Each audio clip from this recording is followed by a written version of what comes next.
Hello and welcome back to Myth Brigade. I'm Jason, your host and a GM for all the tabletop goodness we get ourselves up to here on the channel.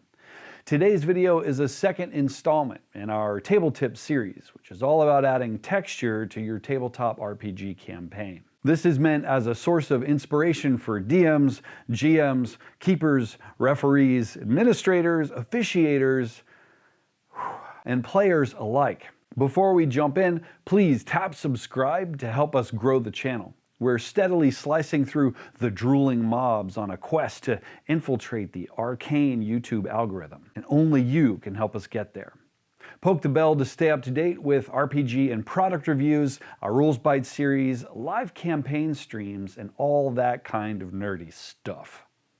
Just tap it! With that out of the way, let's get going. If your game of choice is based in a fantasy world, or any world that includes some level of magic, the odds are that characters have access to some form of potions. Brewed from all manner of bizarre and esoteric ingredients, these concoctions deliver all sorts of cool game effects, some fleeting and some very much permanent. It's my belief that potions are really underappreciated at the average game table. I blame video games like Diablo, where a character knocks back healing and mana potions like a kid swilling Kool-Aid. A little quip here, a little sip there, and even grievous injuries are instantly healed, with a pleasing sound and maybe some glitter in the air. We forget that we're dealing with not only the magic, but the digestive system, or the human anatomy in general. I see this as an excellent opportunity to add texture, mystery, and maybe even a bit of comedy to the game. So here are some quick and easy ideas to do just that. First of all, let's talk about finding potions. The important part here is really presentation. All too often, GM states something like, "You open the chest to find a chainmail shirt, a dagger, and 3 vials." Vials? What kind of vials? Potions of healing. Did I mention the shiny, probably magical, chain shirt? Okay, this certainly works to get the point across, but remember, even though they're consumable, potions are difficult to come by and usually very expensive. It's worth taking time to make them memorable. So how about, You open the chest to find a chainmail shirt, a dagger, and 3 cylindrical vials sealed with stained corks. The color of the liquid in each is a deep red that almost looks like human blood through the dimpled texture of the glass. now you've painted a picture for your players from which they can visualize how their characters would interact with these items, and that first impression will really help with immersion. When throwing potions into a treasure hoard, we should think about a few simple details, like maybe the bottle is carved into a leering face or a coiled snake.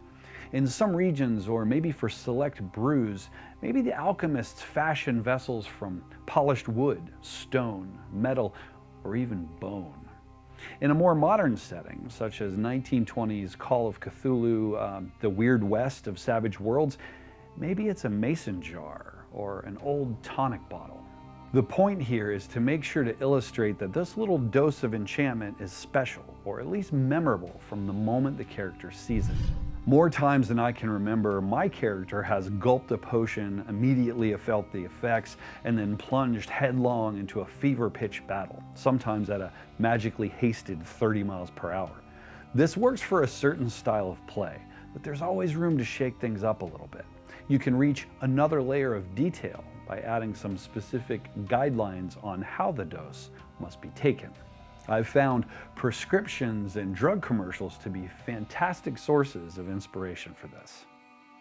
Do not attempt to drive any motor vehicles, fly any spacecraft, or ride any form of mount while taking this potion. This is a great stipulation to add to potions that provide insight or less physical results. Here, the character trades those benefits for a period randomly rolled by the GM of maybe dizziness, euphoria, arousal, drowsiness, or something of the sort. Do not take this magic potion with alcohol. Something about this potion reacts to alcohol. Maybe it causes dizziness or disorientation. resulting in penalties to skills that require any form of dexterity. Maybe you start to sweat profusely, emitting a foul stench for 1d4 hours.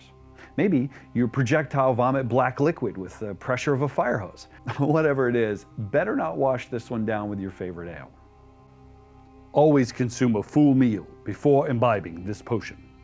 Here, the potion contains ingredients that are generally upsetting to the old tum-tum, accounting for rules in your game for superior constitution, but take this stuff on an empty stomach, and you might float like a feather, but you're gonna do so while you're shitting yourself. Now, some of you may have no interest in adding this level of overhead to your game, and that's absolutely fine. But some well-placed clauses on potion use may bring some hilarious opportunities for roleplay, which is kind of the point, because it's role-playing game. In some ways, an alchemist is somewhat like a brewer. The skill of the potion maker will influence its strength, shelf life, taste, and other factors as well.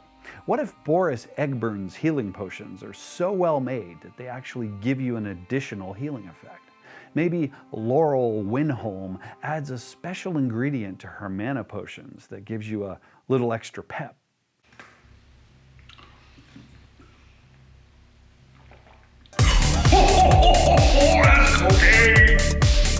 This is especially helpful in a city-based campaign where a printed advertisement, a roadside salesman, or a recognizable label on a spent potion bottle might lead the party to a source of better than usual product. In these scenarios, you should get creative with the types of effects the alchemist can achieve.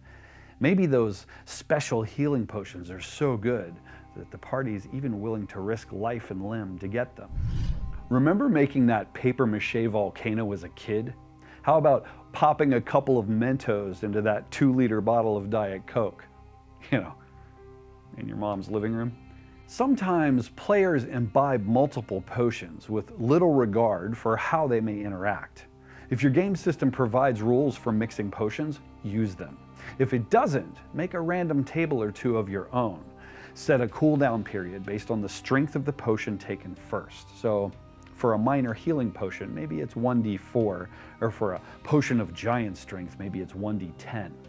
If the character imbibes a second potion within that number of rounds, make a roll on that mix table. Unless your table calls for something more severe, the character receives all the benefits of both potions. Any reaction should be additive, unless you just are mean. GMs should jot down the effects that occur each time a new combination is imbibed. Allow that to become the default result, unless you're really sold on the whole randomization thing. But who knows, players may find useful combinations that can actually help in a bind. There's something really special when a tabletop prop allows you to blur the lines between your campaign and reality, even if it's just for a fleeting moment. Though I'm sure the idea has been floating around there for a very long time. I saw it first on a friend's site on Instagram. A lot of craft stores stock small bottles that are perfect for creating a die roller for potion rules. Just pick up a large enough corked vial, add a number of dice appropriate for the potion's effects, and voila, you've got the perfect tactile experience for that character that's about to swig that magic goodness. Now, you can mix things up with different colored dice to represent different outcomes. There are even entire healer's kits that are available ready-made for you on Amazon. I once played with a DM who used to use those little wax bottles of sugar water to represent potions, and another who kept a bottle of cheap whiskey and a shot glass handy for the same kind of thing. The GMs out there will know what's appropriate for their individual players, but taking the time to bring a little physicality to the act of taking potions can really enhance the game. All right, that's it for this enumerated list of shit that you can do with potions. Want a shot at winning some Myth Brigade merch? Have a great house rule for potions in your game? How about a cool potion story from your campaign?